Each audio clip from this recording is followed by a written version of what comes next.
Olá, família muito amada de Deus, que se reúne nos lares, muito boa noite, feliz semana, começamos mais uma semana na presença do nosso Deus, isso é muito bom. Como é que está aí na sua casa, como é que está a sua família, como vão as coisas? Espero em Cristo Jesus que você esteja conseguindo conduzir as coisas pelo poder e pela graça de Deus. Os dias não estão fáceis. Somente colocando a vida na mão de Cristo realmente que a gente pode vencer os desafios que enfrentamos no dia a dia, nas questões familiares, nas questões de trabalho e acima de tudo nas questões espirituais. A nossa luta é grande, é grande. Às vezes a gente olha muito as coisas que estão ao nosso redor e elas nos apavoram, quando existem realidades espirituais com as quais nós deveríamos ter preocupação ainda maior. A Bíblia diz que nossa luta não é contra carne e sangue, mas sim contra os principados, os dominadores das regiões das trevas deste mundo mal. Está falando a respeito de o diabo e os seus anjos que fazem tudo para acabar conosco. E às vezes a gente enxerga, quem sabe, um conflito familiar, alguém ali que está tentando dificultar a nossa vida, um problema de relacionamento, e a gente acha que a nossa luta é contra uma pessoa, quando na verdade existe um destino eterno que está em jogo, o nosso destino eterno. E a gente muitas vezes se apega muito às questões cotidianas e se esquece que o que está em jogo é a nossa vida eterna. Mas ao passo que existe um inimigo que quer nos destruir todos os dias, existe um Deus grandioso, poderoso, soberano, muito maior, que cuida de nós, que está ao seu lado, que está ao meu lado e que vai nos dar a vitória em Cristo Jesus. Por isso que a gente não pode soltar da mão deste maravilhoso Deus. E por isso é muito bom a gente buscá-lo logo no começo de mais uma semana. E nós damos sequência hoje à nossa série a respeito do livro do profeta Daniel. Daniel é um livro que você precisa conhecer. E nós chegamos agora a um estudo que eu queria chamar muito a sua atenção logo de cara, logo de início, para o seguinte detalhe. Talvez algumas pessoas assistirão este estudo e pararão de assistir essa série. É isso mesmo que eu estou dizendo. É possível que após tomar conhecimento das palavras contidas na Bíblia, que veremos hoje, e dos acontecimentos históricos que revelam o que a Bíblia está falando, o significado da profecia, é possível que algumas pessoas se sintam ofendidas, é possível que algumas pessoas pensem que é um recado dado, acabem entendendo que esta mensagem aqui é uma mensagem preconceituosa ou talvez uma mensagem de ataque contra um tipo de religião, um tipo de pensamento, um tipo de posição. Com todo carinho e todo respeito, diante de Cristo Jesus estou falando, quero dizer a você que quando a gente estuda a Bíblia com alguém, é muito comum isso acontecer. O quê? A gente vem estudando a Bíblia e é maravilhosa a palavra de Deus e a gente vai conhecendo as verdades que estão nela, mas quando o estudioso da Bíblia, a pessoa que está conhecendo a Bíblia, às vezes se depara com uma verdade que a incomoda, uma verdade que vem contra aquilo que ela acredita, aquilo que ela vive, aquilo que ela pratica, uma verdade que é contrária às vezes aos seus interesses, uma verdade que incomoda. Algumas pessoas preferem dizer, não, isso não é para mim, isso não tem nada a ver, está me atacando, não quero saber. Você deve se lembrar da experiência do profeta Balaão, na qual uma jumenta falou com ele, um animal falou com ele, Deus usou. Por isso não fique com raiva de mim. Deus ele usa quem ele quiser, a hora que ele quiser, do jeito que ele quiser. Mas chamo você a orarmos, pedirmos a direção do Espírito Santo de Deus, para que ele lhe mostre a palavra de Deus, para que ele nos mostre a palavra de Deus. E se a gente entender que é palavra de Deus, que Deus nos dê forças para tomarmos decisões importantes, como eu tive que tomar alguns anos atrás ao tomar conhecimento dessas verdades. E essas verdades têm se apresentado a mim todos os dias e a cada dia é uma luta, é uma busca constante e a gente não pode parar, tá bem? Quero aqui incentivar você, não pare não por isso, mas pergunte para Cristo, peça a direção do Espírito Santo e entenda, se essa for a vontade de Deus, Deus vai dar poder para a gente poder vivê-la e assimilá-la e vivê-la. Vamos abrir a Bíblia no livro do profeta Daniel, capítulo 7. Quero fazer o comparativo com outro texto, Mateus capítulo 5, 17. Se tiver duas pessoas aí na sua casa, já pode abrir nos dois textos. Um abre em Mateus 5, 17, o outro abre em Daniel 7, 25. A gente terminou o estudo passado em Daniel 7, 25. Vamos fazer uma oração antes de lermos os textos? Feche os olhos, vamos falar com Deus. Querido Pai Celestial, aqui está sua palavra aberta diante de nós e nós queremos pedir a direção do seu Espírito Santo. O estudo de hoje, ó Deus, pode ser chocante para alguns, para outros pode parecer ofensivo, mas seria leviano de minha parte, ó Deus, pular esta parte da Bíblia, pular este ensino de sua palavra, esta revelação que a profecia traz em Daniel 7, e seria, ó Deus, contrário ao que o Senhor especifica lá em Apocalipse capítulo 14, de que deve ser anunciado que caiu a grande Babilônia. Permita então, ó Deus, que eu fale não da minha mente, mas da mente do Senhor, as palavras venham, para que nós possamos, ó Deus, ouvir o Senhor e termos a convicção de que é realmente aquilo que a sua palavra apresenta, e se houver a necessidade de nos posicionarmos, tomarmos uma decisão ao seu lado, que recebamos poder e graça do Senhor para fazermos isso. Em nome de Jesus, amém. Amém. Mateus 5,17 primeiro, então, paralelo com Daniel 7,25. Em Mateus 5, nós vamos encontrar o próprio Senhor Jesus Cristo falando, e no verso 17 ele vai dizer assim: não penseis que vim revogar, em outras Bíblias, abrogar, destruir a lei ou os profetas. Eu não vim para revogar, eu vim para cumprir. Portanto, encontramos o próprio Senhor Jesus Cristo dizendo o seguinte: eu vim cumprir a lei, eu guardei os mandamentos, eu guardo os mandamentos, eu não transgrido o mandamento. Aliás, se a gente for fazer um estudo aprofundado e olhar João, primeiro capítulo, do verso 16 ao 18, ali a Bíblia vai dizer que Jesus é o Verbo, e a Bíblia vai mostrar que o próprio Filho de Deus é quem sempre apareceu. Nunca foi Deus Pai quem apareceu, mas sempre foi o Filho unigênito que o revelou. Portanto, quando lá em Êxodo capítulo 20, a Bíblia diz que Deus dá a lei nas mãos de Moisés, a pessoa da Trindade que aparece ali é o Filho de Deus, é Jesus. Então foi Jesus quem deu a lei nas mãos de Moisés, e o próprio Cristo está dizendo agora: não vim destruir a lei, eu guardo a lei. E Jesus diz lá em João 14,15, que quem me ama guarda os meus mandamentos. Portanto, Jesus, ele diz, a lei está mantida. Não é meio de salvação, mas é o estilo de vida do cristão. A lei está em vigor. Jesus não a destruiu.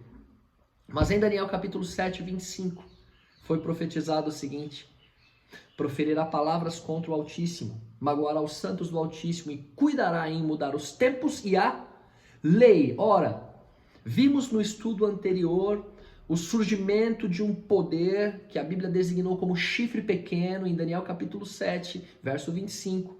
E esse poder, que aparece lá desde o verso 8 de Daniel 7, o chifre pequeno é um poder que vem realmente para blasfemar contra Deus, para perseguir os cristãos e para mudar a lei de Deus. Ora, se Cristo diz, eu não mudo a lei, eu não mudei a lei, não vim para fazer isso, um poder que se apresenta para mudar a lei está contra Cristo, portanto é um poder que é anticristo. Anticristo. Agora é muito importante sabermos quem é o chifre pequeno, quem é o sujeito dessa frase, porque se nós descobrirmos quem é o chifre pequeno, queridos, saberemos quem é o poder que apareceria na história e que intentaria mudar a lei de Deus. Venha comigo. Vamos acompanhar, vamos retomar algumas coisas, relembrar algumas coisas que já vimos em estudos anteriores. Daniel 2, vimos lá que o rei Nabucodonosor teve um sonho, ficou perturbado. Verso 19 diz que Daniel recebe de Deus a revelação desse sonho, isso em Daniel 2, verso 19. Lá no verso 27, quando Daniel se apresenta já ao rei Nabucodonosor, ele diz: olha rei, este sonho que você teve se refere aos acontecimentos dos últimos dias, ou seja, é um sonho profético que conta a história da humanidade até os últimos dias, desde os seus dias Nabucodonosor até os últimos dias. Vimos que o rei Nabucodonosor, rei da Babilônia, grande Babilônia, foi simbolizado pela cabeça de ouro. Babilônia reinou do ano 605 a 539 a.C. Então Daniel disse ao rei, no verso 39, sobre um segundo e um terceiro reino. no cumprimento histórico, foi o Império Medo-Persa, seguido pela Grécia de Alexandre o Grande. Falou de um quarto reino, simbolizado pelas pernas de ferro, Roma Imperial, existindo do ano 168 a.C. a 476 depois de Cristo. E agora os pés, parte de ferro, parte de barro, representando um reino que seria dividido. Após o ano 476, você sabe que Roma foi rachada, dividida, vencida por 10 tribos bárbaras, que eram os germanos, os francos, burgundos, suevos, anglo-saxões, visigodos, lombardos, preste atenção nos 3 últimos, érulos, vândalos e ostrogodos. Seguindo a profecia, a Bíblia avança e vimos no capítulo 7 do livro de Daniel também que agora quem vai ter um sonho não é um rei, mas quem vai ter um sonho é o próprio profeta Daniel. E ali o texto diz que Daniel ele sonha, isso Daniel 7 do verso 1 a 3. Não estou lendo porque já lemos em estudos anteriores, tá bem? Se porventura você perdeu, procure aí nas redes sociais, você vai encontrar os estudos anteriores. Daniel 7, 1 a 3, o texto diz que Daniel viu um mar revoltado, as ondas, o vento forte soprando e 4 animais grandes, diferentes uns dos outros, subiam do mar. Bom, quando a gente vai ver a interpretação da profecia, o verso 17 diz que estes 4 grandes animais, na verdade, representam 4 reinos que se levantariam da terra. Daniel 7 apresenta exatamente os mesmos 4 impérios que Daniel 2 apresentou. Mas Daniel 7 dá mais detalhes a respeito deles.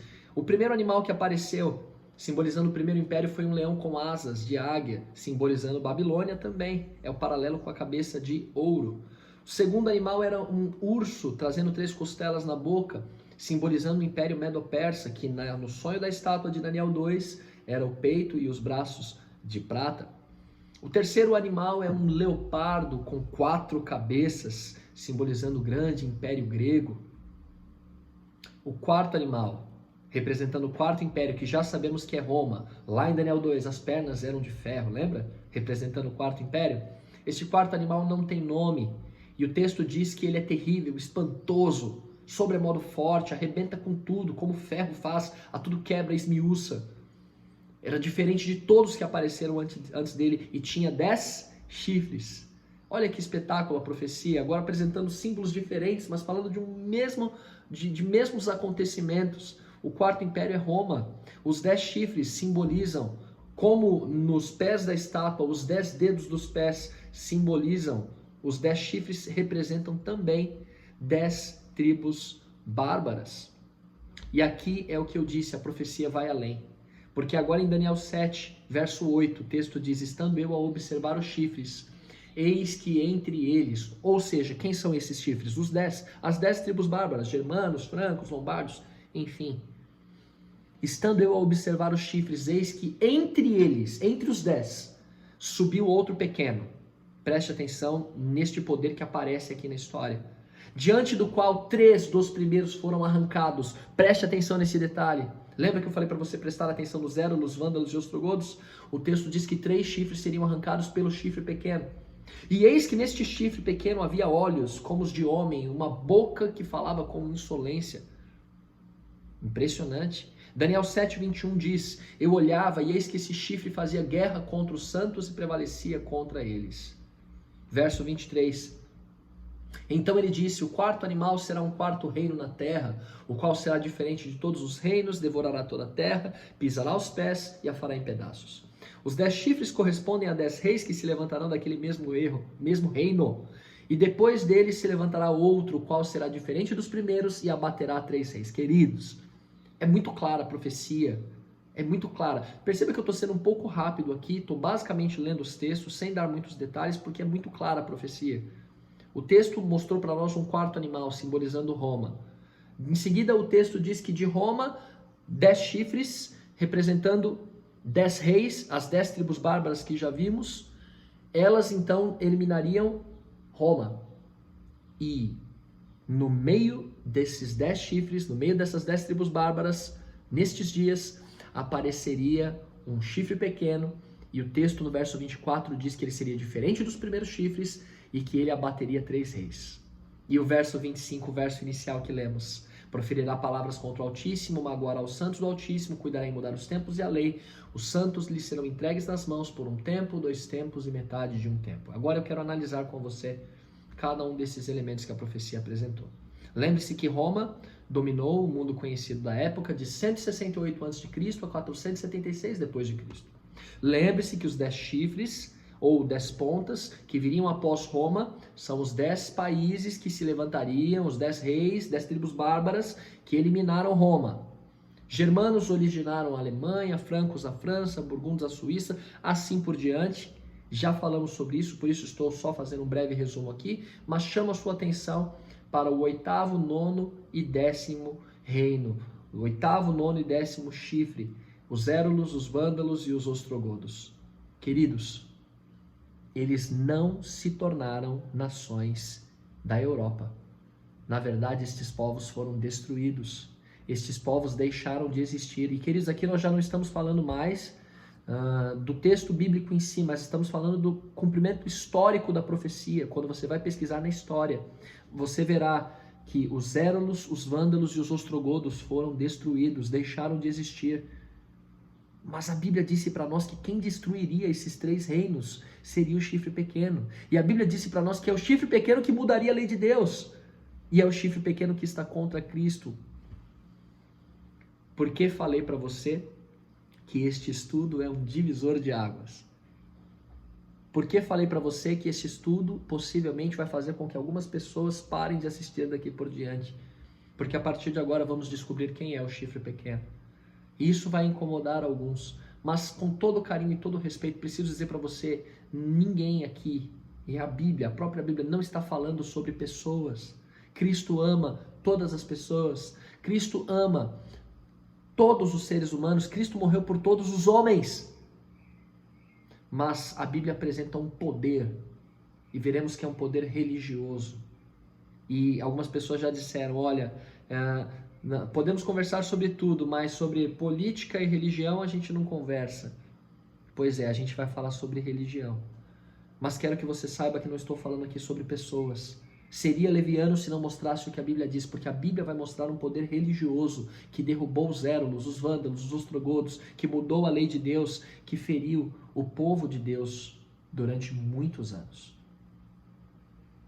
E se você é uma pessoa sincera, e creio que você é, ao ler esse texto, se isso impactar a sua vida, se isso vier contra aquilo que você crê até hoje, ore a Jesus, peça a direção de Deus, e o Senhor Deus certamente vai acalmar seu coração e vai mostrar para você o caminho que você deve seguir.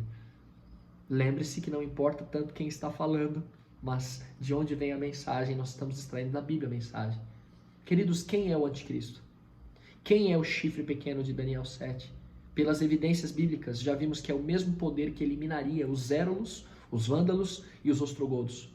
É o mesmo poder que mudou os tempos e a lei, e também é o mesmo poder que fez guerra contra os santos. Quando vamos à história, nós descobrimos que no final do 4º século, foi um poder religioso que desejou unir todas as tribos bárbaras sob a bandeira de uma mesma religião, mas 3 tribos bárbaras não aceitaram. Foram elas exatamente os Érulos, os Vândalos e os Ostrogodos. E quando a gente vai pesquisar na história, e veja, estão disponíveis nas bibliotecas, no Google, na internet, essas informações. Confira, não fica apenas com o que estou dizendo, mas confira se é fato o que estou dizendo. Um poder religioso se uniu a poderes políticos para destruir países, tribos bárbaras, os Érulos, os Vândalos e os Ostrogodos. Como isso foi feito? E veja, nós estamos aqui agora como detetives realmente investigando a história, buscando respostas. Porque se a gente souber quem destruiu os Érulos, os Vândalos e os Ostrogodos, nós saberemos quem é o chifre pequeno de Daniel 7, quem é o anticristo. A história nos conta que no ano 493 os Érulos foram expulsos da Itália por Teodorico, que era rei dos Ostrogodos. Só que Teodorico não estava sozinho, mas um líder religioso, uma igreja, um poder religioso se uniu a ele e exigiu que os Érulos fossem expulsos da Itália por não aceitarem os ensinos desta igreja. Primeiro tribo bárbara que foi eliminada, então foram os Érulos. Depois, este mesmo poder religioso que tinha se unido a Teodorico agora se une ao Império Romano do Oriente. Uma parcelinha do Império ainda continuou existindo, não era mais a Grande Roma, mas Roma Oriental. No ano 527, Justiniano, que era o imperador de Bizâncio, ele, unido a este poder religioso, a este líder religioso, expulsou os vândalos e recuperou grande parte das antigas possessões romanas do norte da África. Segunda tribo bárbara eliminada, agora são os vândalos eliminados. Falta uma ainda. E aqui, neste texto, está a bibliografia logo aqui abaixo. Logo aqui abaixo aparece no Código de Justiniano e também aparece no Cambridge Medieval History. Você vai encontrar estas informações que estão aqui. O que foi que aconteceu no ano 538? A história nos conta que no ano 538, o imperador Justiniano fez desembarcar os seus exércitos na Itália. Ele tirou a cidade de Roma das mãos dos ostrogodos e a entregou ao líder da igreja de Roma. Com isto, o imperador pôs em vigência um decreto, o qual reconhecia o Papa Romano como cabeça de todas as santas igrejas e cabeça de todos os santos sacerdotes de Deus. E a partir de então, este poder religioso passou a ter um exército à sua disposição, passando a ter autoridade civil. Queridos, repito, a Bíblia não fala de pessoas, mas a Bíblia está mostrando para você e para mim. E a história comprova que um chifre pequeno apareceria, seria um poder diferente dos outros, um poder que tentaria atacar o próprio Deus. E a história nos comprova que a Igreja Romana, no ano 538, fez uma aliança com o Estado. Portanto, Estado e Igreja se unem e eliminam 3 tribos bárbaras. Isso não seria nada demais se a Bíblia já não tivesse dito que isso aconteceria antes e que este poder é o anticristo.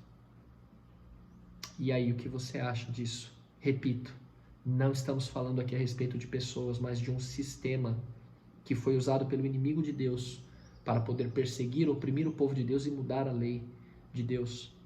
Daniel 7:25 vai apresentar outra evidência, está destacado em branco. Vou ler o texto todo novamente. Perceba o que a Bíblia fala sobre o que o chifre pequeno faria: proferirá palavras contra o Altíssimo, magoará os santos do Altíssimo, cuidará em mudar os tempos e a lei de Deus. Queridos, isso é muito sério. Os santos lhes serão entregues nas mãos por 1 tempo, 2 tempos e metade de 1 tempo. E aqui, se você não acredita na Bíblia, por favor, não desliga esse vídeo, preste atenção até o final. A Bíblia está dizendo que este poder que faria todas essas coisas, que agiria intensamente contra Cristo, contra os filhos de Deus, mudando a lei de Deus, perseguindo os filhos de Deus, proferindo palavras contra Deus, este poder faria isso por 1 tempo, 2 tempos e metade de 1 tempo. O que é 1 tempo, 2 tempos e metade de 1 tempo? Primeiro, o que é tempo quando aparece em profecia? Estamos buscando na Bíblia a resposta. Daniel 11:13 diz para nós: porque o rei do norte tornará e porá em campo multidão maior do que a primeira. E ao cabo de tempos, isto é de anos. Ficamos por aqui no texto. Daniel 11 está apresentando para nós um princípio importante de interpretação profética. Quando aparecerem tempos, na verdade são anos. Ok. Agora, será que é 1 ano, 2 anos e metade de 1 ano? E foi isso daí? Então seriam 3 anos e meio, só esse período que esse poder faria tudo isso, por 3 anos e meio? Não. Nós veremos em Ezequiel 4:7 agora que existe um princípio que chamamos de dia-ano. Veja só, 40 dias te dei, cada dia por 1 ano. Queridos, quando em profecia aparece um período de tempo, cada dia vale 1 ano. Cada dia vale 1 ano. Vamos então entender o que é 1 tempo, 2 tempos e metade de 1 tempo? Acompanhe aqui, veja se isso faz sentido.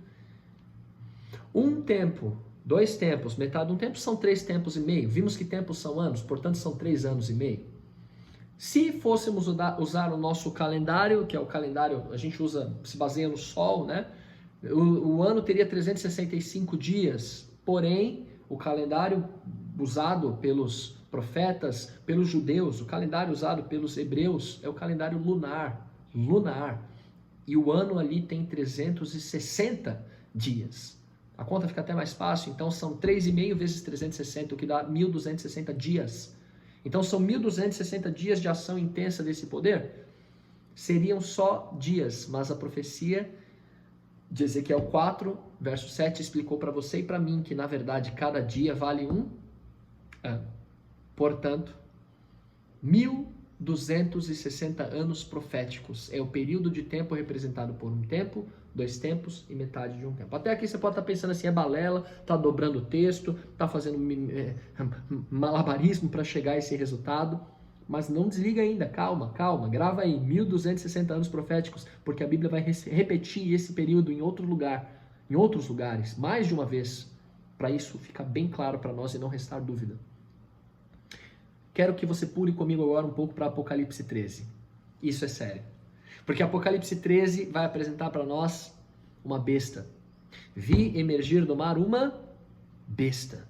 Só lembrando, o que são águas em profecia? O que é mar em profecia? Apocalipse 17:15 responde para nós: falou-me ainda, as águas que viste, onde a meretriz está assentada, são povos, multidões, nações e línguas. Portanto, quando a água aparece em profecia, quando o mar aparece, representa muita gente, muitos povos.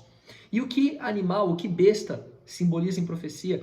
Lembrando aqui que besta não é besta de ser besta, né? Nem aquele carro besta que existia antes, mas besta é sinônimo da palavra animal. Então, quando você chama alguém de besta, você está falando assim, seu animal. É isso que a gente acaba falando às vezes um para o outro, né?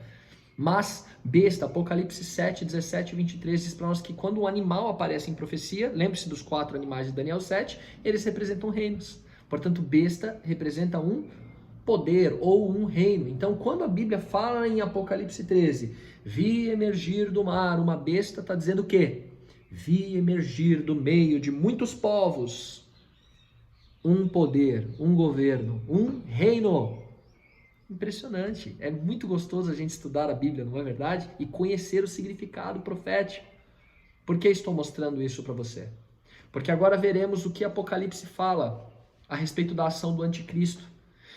Daniel 2 falou, Daniel 7 ampliou, Apocalipse 13 vai ampliar mais ainda e vai falar do mesmo poder. Veja o que fala aqui em Apocalipse 13, versos 5, 6 e 7. Presta atenção nestas palavras, por favor. Está falando da besta que emergiu do mar, que João viu. Um poder aparecendo no meio de muitos povos. Que poder é esse? Foi-lhe dada uma boca, que proferia arrogâncias e blasfêmias. E a autoridade para agir quanto tempo? 42 meses. E abriu a boca em blasfêmias contra Deus, para lhe difamar o nome, difamar o tabernáculo, a saber os que habitam no céu. Foi-lhe dado também que pelejasse contra os santos e os vencesse. Deu-se-lhe ainda autoridade sobre cada tribo, povo, língua e nação. Queridos, estas palavras nos lembram alguma coisa? Lembra você de alguma coisa? Essas palavras apareceram já nesse estudo, algo bastante semelhante a elas? Dá uma olhadinha de novo aqui, ó. Será que tem semelhança entre Daniel 7, 25 e Apocalipse 13, 5 a 7? Proferia arrogâncias. O texto diz que teria autoridade para agir 42 meses, blasfemaria contra Deus, pelejaria contra os santos. Olha só o que diz Daniel 7, 25. Proferirá palavras contra o Altíssimo, magoará os santos do Altíssimo, cuidará em mudar os tempos e a lei. Os santos lhe serão entregues nas mãos por um tempo, 2 tempos e metade de um tempo. E se eu afirmar para você aqui que o mesmo chifre pequeno, o mesmo poder representado pelo chifre pequeno, está sendo representado agora em Apocalipse 13 pela besta que emerge do mar? Pois é isso mesmo. Besta que emerge do mar e chifre pequeno são o mesmo poder. Isso é sério. Por quê? Porque Apocalipse 13 vai falar para nós sobre a imposição da marca da besta. E a marca da besta vai ser imposta muito provavelmente nos nossos dias. Pouco antes da volta de Cristo. Aliás, o mundo já se encaminha para isso. E vai ficar para um outro estudo. O que é a marca da besta? Que marca é essa? Como que ela é? Só dou uma dica para você. Apocalipse 7 fala sobre a marca de Deus, o selo de Deus. Descubra qual é o selo de Deus e você vai saber qual é a marca da besta. Mas fato é que nós já estamos descobrindo aqui qual é o poder. Qual é o poder que vai impor a marca da besta? Que poder é esse? É o mesmo poder lá de Daniel 7, 25. É o mesmo chifre pequeno de Daniel 7. Olha só. Sabe quanto é 42 meses? Quantos dias dá 42 meses? Faz a conta rápida aí. 42 vezes 30. 42 vezes 30 dá 260 dias, queridos. O texto de Apocalipse 13 está sendo explícito, dizendo o seguinte: este poder vai ter autoridade para governar, para perseguir, para matar cristãos por 1260 dias, por 42 meses. Isso é seríssimo, gente. Queridos, resta alguma dúvida de que o mesmo poder que aparece em Apocalipse 13 é o poder que aparece lá em Daniel 7:25? A Bíblia está falando de um jeito diferente aqui. Quanto é um tempo, 2 tempos e metade de um tempo? Nós fizemos o cálculo e deu 1260 dias. Aqui está falando 42 meses, também dá 1260 dias, que são 1260 anos proféticos. Agora veja o que vai dizer Apocalipse 12, verso de número 6. A mulher, porém, fugiu para o deserto, onde lhe havia Deus preparado lugar para que nele a sustentem durante 1260 dias. Agora que o Apocalipse escancarou, né? Queridos, 3 vezes a Bíblia está falando sobre o mesmo período de tempo de ação do anticristo. Um tempo, 2 tempos e metade de um tempo. 1260 dias, 42 meses. Deus só está faltando desenhar para você e para mim que poder é esse. Agora a pergunta é: que poder durante 1260 dias faria todas essas coisas? Durante 1260 anos perseguiria cristãos, mudaria a lei de Deus, blasfemaria contra Deus. Só para fixar a ideia aqui na mente, está em amarelo bem grande aqui. O chifre pequeno de Daniel 7 é o mesmo poder que é a besta que emerge do mar, que aparece em Apocalipse 13, e é o mesmo poder que é o anticristo, que está contra Cristo. Agora, quando a gente vai à história, e você pode pesquisar aí, você tem intelecto para isso e tem condições para fazê-lo, qual é o único período da história no qual um poder religioso perseguiu os cristãos e mudou a lei de Deus, e esse período durou exatamente 1260 anos? Foi o período que a Igreja Católica Apostólica Romana recebeu autoridade civil para poder perseguir e matar cristãos. Pois é. No ano 538, já vimos essa informação, Justiniano deu poder para o Papa, para que ele tivesse um exército à sua disposição e fizesse o que quisesse. E foi somente no ano de 1798. Agora só já faz a conta aí. Quanto é 1798 menos 538? E pasme, 1260 anos. Exatos. Querido, não tinha como um homem adivinhar isso, não tinha como alguém inventar isso. A Bíblia previu, Deus anteviu, Deus antecipou, Deus revelou para você e para mim o tempo de ação que a Igreja Católica perseguiria os cristãos, mudaria a lei de Deus e blasfemaria contra ele. 1260 anos. Por quê?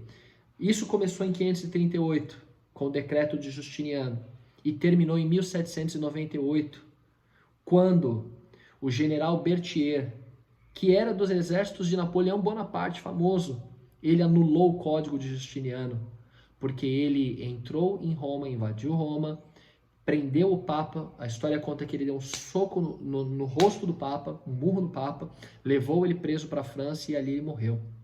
Pois é, queridos, a profecia se cumpriu cabalmente, 1260 anos. Apocalipse 13, versos 3 e 10, o texto já havia antevisto isso, a profecia já havia predito isso.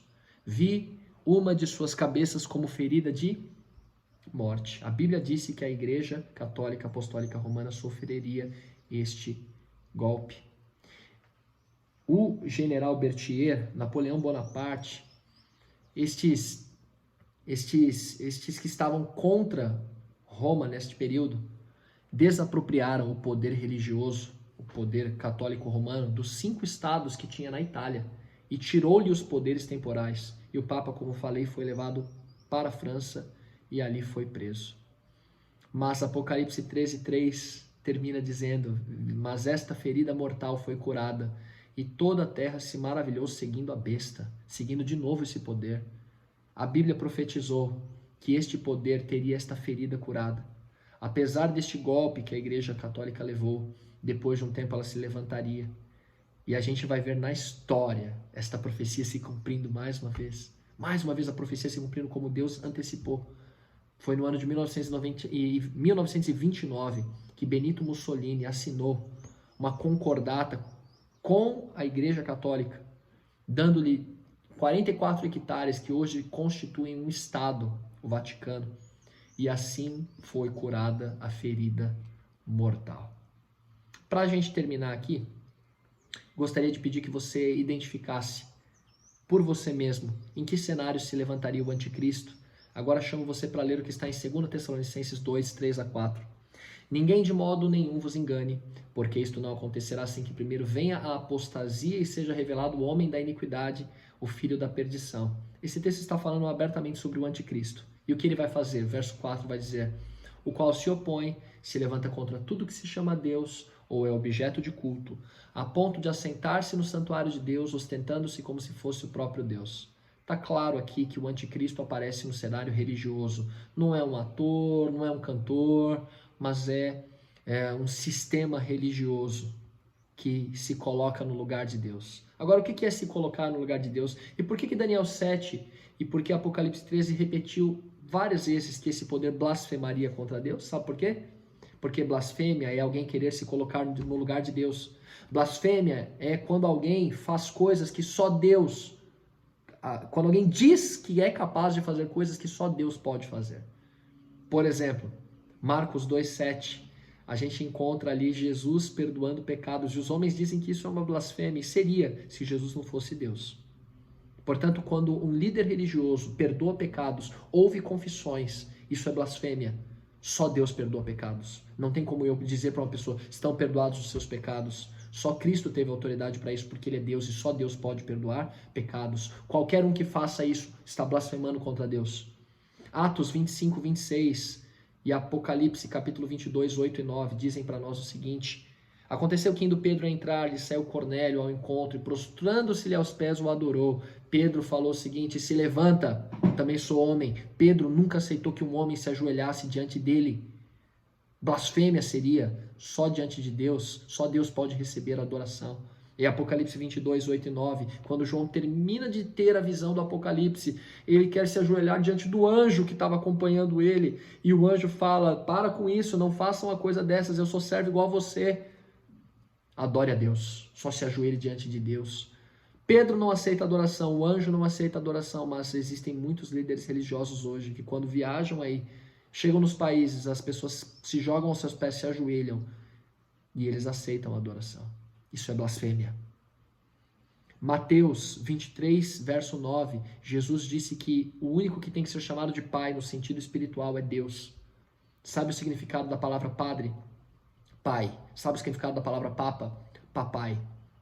Mas que ofensa é essa que eu estou trazendo aqui, queridos? Não é. Não estou falando de pessoas, estou falando de um sistema que a Bíblia anteviu que surgiria e que se colocaria no lugar de Deus. Jesus disse que isso não pode acontecer. E por fim, Efésios 5:23, Jesus diz assim, aliás, sobre Cristo é dito o seguinte, Paulo que escreveu Efésios 5:23, porque o marido é o cabeça da mulher, como também Cristo é o cabeça da igreja, sendo este mesmo o salvador do corpo. Só Jesus é o cabeça da igreja, mas tem um líder religioso que diz que ele é o cabeça da igreja. E isso é blasfêmia.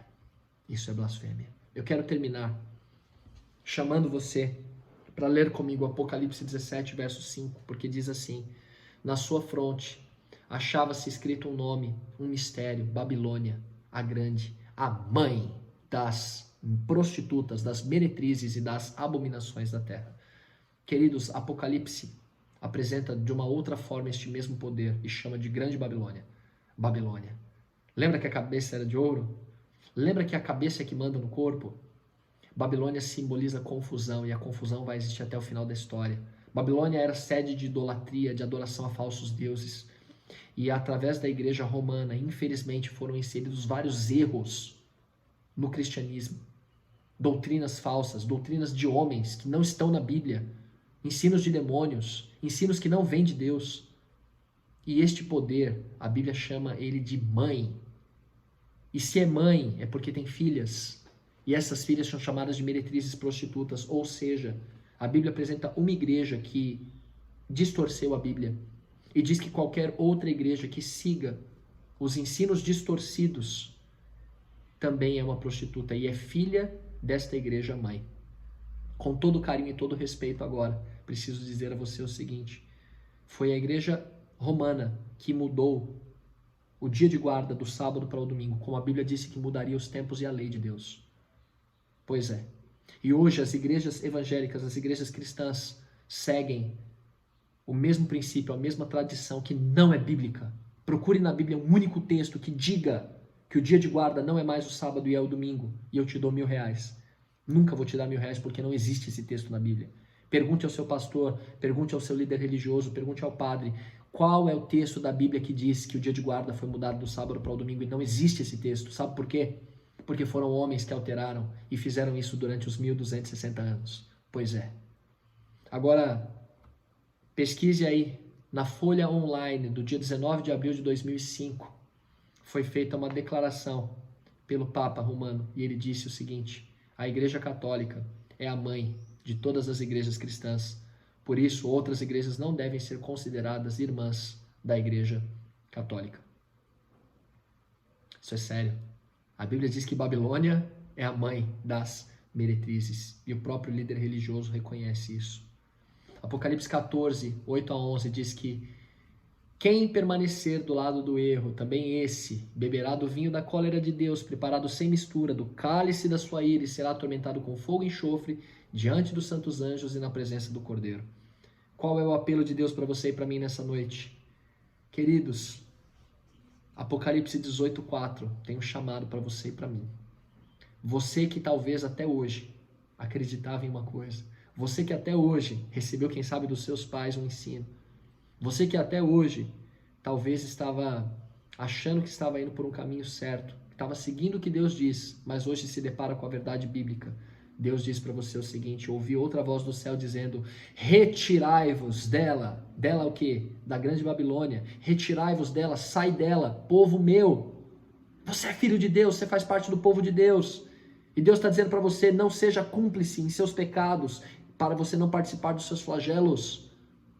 O chamado de Deus é muito claro: saia do engano, saia do erro. Queridos, nós não somos uma porta que não muda. Nós temos intelecto, nós estamos ouvindo a palavra de Deus e Deus está falando com você e comigo. Apocalipse 14, 12 diz: aqui está a perseverança dos santos, os que guardam os mandamentos de Deus e a fé em Jesus. Povo de Deus guarda os mandamentos de Deus, como estão na Bíblia, e tem fé em Jesus. Não segue ensino de homens, como diz Atos 5:29. Então Pedro e os demais apóstolos afirmaram: antes importa obedecer a Deus do que aos homens. Por que essa pregação está chegando até você hoje? Sabe por quê? Porque você é um filho, porque você é uma filha muito amado, muito amada de Deus. E o Senhor Deus, o Senhor Jesus Cristo, está prestes a voltar. E antes da volta de Jesus, Deus está chamando seus filhos sinceros para que se unam à verdade da palavra dele e abandonem os ensinos de homens. Não estou falando aqui para você maltratar pessoas, começar agora a apontar o dedo. Queridos, Deus tem os seus filhos sinceros em todos os lugares. Mas hoje Deus está abrindo nossos olhos para a verdade da palavra dele, de que toda adoração deve ser dada unicamente a Deus, e que há um inimigo que odeia a lei de Deus, que odeia o povo de Deus e que quer a adoração para si. E Deus está chamando você e eu nesta noite para a gente se comprometer com ele, inteiramente com ele. Por isso, em nome de Jesus, se hoje você está ouvindo Cristo falando com você, ore a ele, entregue-se a ele plenamente, peça sabedoria para que você possa se unir ao povo que acredita no que a Bíblia diz, aqueles que guardam os mandamentos de Deus e têm a fé em Jesus. Vamos orar juntos? Grande Deus e Pai, quanta coisa estudamos nessa noite, que verdade poderosa é essa, Senhor, que vem para libertar-nos de tradições, libertar-nos de enganos, libertar-nos de ensinos de homens e de demônios, libertar-nos, ó Deus, dos perigos que existem em seguirmos falsas doutrinas e conhecermos verdadeiramente o que o Senhor tem para nós, que é vida eterna em Cristo Jesus, uma vida leve, plena, feliz. Por favor, Senhor, venha trazer a nós paz ao coração, convicção da sua palavra e força para vivê-la. Ajuda meu irmão, ajuda minha irmã, me ajude, por favor, para que possamos seguir toda a sua vontade e nos comprometermos com o Senhor até o dia da sua volta, em nome de Jesus. Amém.